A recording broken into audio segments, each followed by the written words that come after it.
میلاد مصطفیٰ کے لیے دلیلیں مانگتے ہیں۔ اہل سنت و جماعت ہمارے پاس بھی لوگ آئیں اور کہیں کہ جناب ہم سے فلاں نے دلیل مانگی، تو میں کہا کرتا ہوں تم نے یہ کیوں نہ کہا کہ ہم حضور سے بغیر دلیل کے ہی محبت کرتے ہیں۔ حضور سے پیار دلیلیں مانگ مانگ کے نہیں ہوتا، بابا دلیر ہوتا ہے۔ دل کے اندر محبت ہو، پیار ہو، اس کے مصطفیٰ ہو تو دلیلوں کی ضرورت نہیں پڑتی۔ حالانکہ وہ موسیٰ علیہ السلام کا امتی تھا، اس کو نام چننا چاہیے تھا جناب موسیٰ علیہ السلام کا، لیکن اس نے نام چوما میرے اور آپ کے آقا مولا صلی اللہ علیہ وسلم کا۔ رب نے بیڑا پار کر دیا۔ اگر موسیٰ کے امتی کا بیڑا پار آقا کے نام کو چومنے کی برکت سے ہو سکتا ہے تو میرا اور آپ کا بھی بیڑا پار انگوٹھے چومنے سے بھی ہو سکتا ہے۔ آخری نبی صلی اللہ تعالی علیہ وسلم نے اعلان نبوت فرمایا، سادہ لفظوں میں اپنے انداز میں حضور کا یہ معجزہ مختلف کتابوں کا نچوڑ اور مختلف بزرگوں کے اقوال اور فرماندات جو ہیں وہ عرض کروں گا کہ حضرت محدث ابن جوزی اور اسماعیل حقی علیہ الرحمہ نے مختلف انداز سے اپنی اپنی کتابوں میں لکھا کہ حضور علیہ السلام نے اعلان نبوت فرمایا۔ ابو جہل کو بڑی پریشانی ہوئی، اس نے جو ہے وہ کاغذ اور قلم پکڑا اور خط لکھا۔ خط کس کو لکھا؟ یمن کا رہنے والا ایک بہت ہی دانا اور علمدار شخص، عالم آدمی، نام ہے حبیب یمنی، یمن کا رہنے والا ہے، بہت بڑا عالم ہے، اور اس کے بارے میں یہ ملتا ہے کہ اتنا بڑا عالم تھا کہ ایک بار اس کو کتاب کہا تو ساری زندگی دوبارہ کتاب نہیں کہتا تھا، نیا لفظ لاتا تھا، اس سے اگلے دن اگلا لفظ، تیسرے چوتھے دن چوتھا لفظ، ساری زندگی نئے سے نیا لفظ لاتا۔ اتنا بڑا عالم جس کے سامنے عرب کے بڑے بڑے عالم جو تھے، اس دور کے عالم، وہ کھڑے نہیں ہو سکتے تھے، 5 منٹ اس سے کلام اور گفتگو میں کچھ جیت نہیں سکتا تھا، اتنا بڑا عالم۔ ابو جہل نے خط لکھا، خط لکھ کر اس حبیب یمنی سے کہا کہ بھتیجا ہمارا ہے، اعلان نبوت کر دیا، کہتا ہے کہ میں نبی ہوں اور ہمارے 360 ربوں کو جھوٹا کہتا ہے، اپنے کلے رب کو سچا کہتا ہے، اپنے اکیلے رب کو سچا اور ہمارے 360 ربوں کو جھوٹا کہتا ہے۔ آپ جو ہے وہ مکے آئیں، یمن سے مکے آئیں، آپ کلام کریں، گفتگو کریں، مناظرہ کریں اور ان کے ساتھ گفتگو کریں تاکہ ہمیں پتہ چلے، لوگوں کو پتہ چلے۔ اور حبیب یمنی تو اتنا بڑا عالم ہے کہ تیرے سامنے کوئی 5 منٹ کلام نہیں کر سکتا، تو آئے گا ہمارے لیے آسانیاں ہو جائیں گی۔ حبیب یمنی کو خط پہنچ گیا، حبیب یمنی نے جو ہے وہ جواب دیا کہ فلاں تاریخ کو جو ہے وہ میں آؤں گا۔ دن گزرتے گئے، وقت گزرتا گیا، حبیب یمنی یمن سے چلا، مکہ المکرمہ پہنچا، آ کے بیٹھا ابو جہل کی حویلی کے اندر، کہا ابو جہلا کہ 360 تیرے رب ہیں، اس کا اکیلا ہے، وہ ڈر نہیں رہا، ڈر بھی تو رہا ہے۔ 360 رب ایک طرف اور کلا رب ایک طرف، اب 360 والا جو ہے وہ ڈر رہا ہے اور کلے رب والا ڈٹ کے کھڑا ہے۔ ابو جہل نے کہا کہ جناب آپ نے اس سے کلام کرنا ہے، گفتگو کرنی ہے، بندے اکٹھے میں کروں گا، مناظرہ مقابلہ آپ نے کرنا ہے۔ حبیب یمنی نے حضور کو خط لکھا، جس طرح موسیٰ علیہ السلام کے مقابلے میں آنے والے 70,000 جادوگروں نے ایک جملہ کہا، ایک جملہ صرف کہا کہ آپ پہلے جادو دکھائیں گے یا ہم دکھائیں؟ اللہ کو ایک جملہ اتنا پسند آ گیا، 70,000 کے 70,000 ہی سجدے میں پڑ گئے، مسلمان ہو گئے، ایمان دے دیا۔ نبی کی بارگاہ میں اگر ایک جملہ انجانے میں ادب کا نکل جائے تو رب ایمان دے دیتا ہے، اور اگر ہم ادب و احترام و تعظیم و تکریم اور محبت مصطفیٰ کی وجہ سے میلاد کریں، حضور علیہ السلام کے نام کی جھنڈیاں لہرائیں، ختم نبوت کا کام کریں اور ناموس رسالت کا کام کریں تو کیا رب ہمیں اس کے بدلے جہنم دے گا؟ خالق ذوالجلال کے نبی کی بارگاہ میں ایک جملہ نکل جائے ادب کا، رب ایمان دے دیتا ہے۔ حبیب یمنی نے ایک جملہ لکھ دیا، کہا کہ آپ یہاں تشریف لائیں گے یا میں حاضر ہو جاؤں؟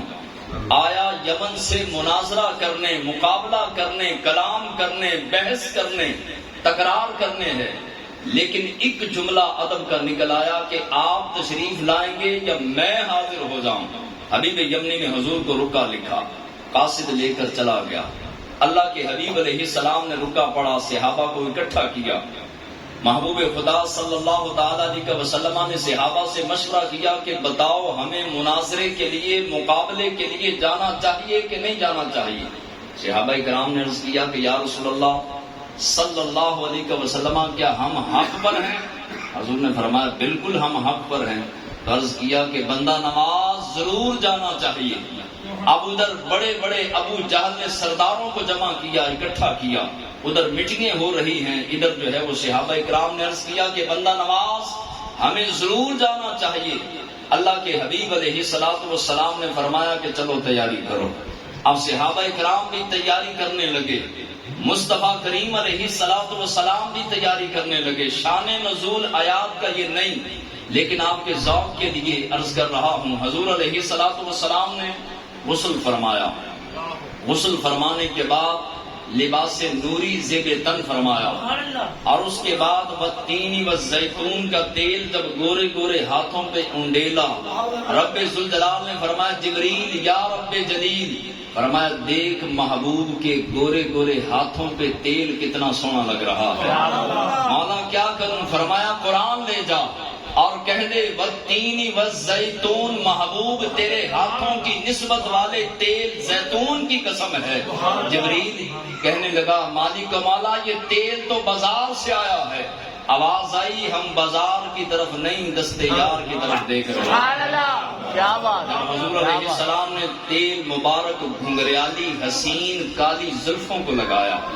کالی زلف پیچدار نہیں، گھنگریالی کالی زلف جب آپ کے چہرہ نور پر آتی، چہرہ نور پہ زلفیں آتی تو اس طرح لگتا کہ آدھے چاند پر کالے بادل چھائے ہیں۔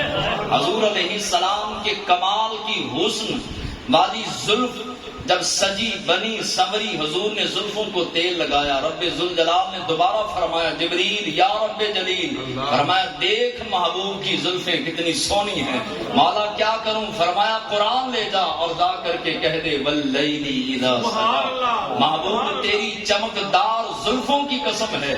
جب زلفوں کو سجا لیا، لباس زیب تن فرما لیا، امامہ سجا لیا، خالق ذوالجلال نے سدرہ پر بیٹھے جبریل کو دوبارہ فرمایا جبریل یا رب جلیل، فرمایا دیکھ محبوب کا چمکتا ہوا چہرہ کتنا سونا لگ رہا ہے۔ مولا اب کیا کروں؟ فرمایا پھر قرآن لے جا اور جا کے کہہ دے والضحیٰ واللیل اذا سجا، پیارے تیرے چمکدار چہرے کی قسم ہے۔ حضور علیہ السلام نے تیاری فرمائی، تیاری فرما کر جب حضور مسجد کے اندر تشریف لائے تو فرمایا کہ صحابہ بیٹھ جاؤ۔ سارے صحابہ بیٹھ گئے۔ 3 من کی لکڑیوں کا گٹھا اٹھائے ہوئے مسجد کے باہر سے ایک صحابی جا رہے تھے، وہ بھی بیٹھ گئے۔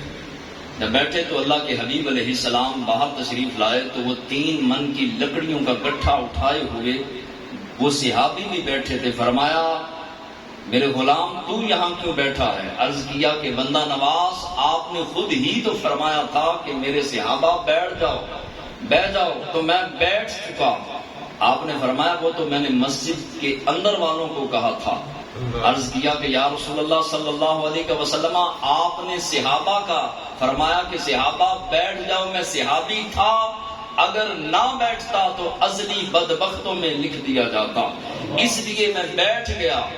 اب یہ حضور علیہ السلام سے محبت کرنے والوں صحابہ کرام کا انداز زندگی دیکھیے۔ 3 من کی لکڑیوں کا گٹھا سر پہ ہے، حضور کی فرمودات اور وما ینطق عن الہوا کی زبان اقدس سے نکلا تو صحابی بیٹھ گئے۔ آج میں اور آپ اپنے گریبان میں دیکھیں کہ اس کے مصطفیٰ کا دعویٰ تو ہے، لیکن حضور علیہ الصلوۃ والسلام کی سیرت و سنت پر کس قدر عمل ہے کہ میں اپنے بارے خوب جانتا ہوں، آپ اپنے بارے خوب جانتے ہیں۔ نبی کریم علیہ الصلوۃ والسلام خرامہ ابو جہل کی حویلی کی طرف صحابہ کو لے کے چل پڑے۔ اب ابو جہل، ابو لہب، عتبہ، شیبہ، بڑے بڑے سردار ابو جہل کی حویلی کے اندر بیٹھے ہیں اور سارے کافر آپس میں مشورہ کر رہے ہیں کہ کس انداز کے ساتھ کیا کیا گفتگو کی جائے۔